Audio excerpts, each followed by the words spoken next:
Au cœur de Paris, dans le musée Eugène Delacroix, des portraits emblématiques de la diversité des États-Unis. Pour ce photographe américain, la victoire de Donald Trump est un retour en arrière. Cela me rappelle que les Noirs américains aux États-Unis ont survécu au pire dans ce pays, en termes de droits humains, d'intégrité, de morale et d'éthique. Mais j'ai confiance. Nous allons continuer à survivre malgré la médiocrité intellectuelle de celui qui est devenu président.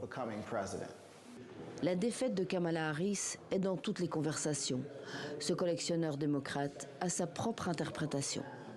Je ne pense pas que les États-Unis soient prêts à élire une femme. Certainement pas une femme noire. C'est ça le problème.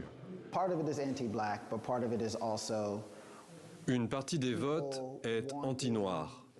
Mais il y a aussi une partie des gens qui tiennent à l'idée que les Blancs restent la classe sociale supérieure.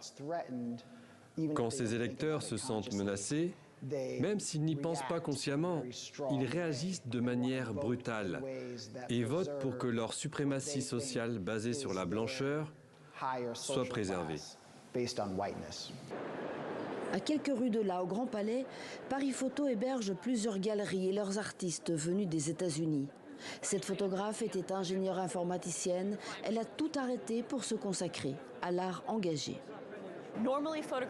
Normalement, les photos sont manipulées de manière digitale, de manière invisible. On ne voit pas ce qui a été modifié. Sur mes photos, je montre où l'intelligence artificielle dicte des améliorations. Donc, on voit les traces, les marques. On voit vraiment la différence entre l'image de Trump et celle proposée par l'algorithme. J'essaie de faire réfléchir au vrai visage de Trump. Face au nouveau président, la résistance s'organise. On est loin d'en avoir fini. On va devoir se battre, et ce, pendant très longtemps.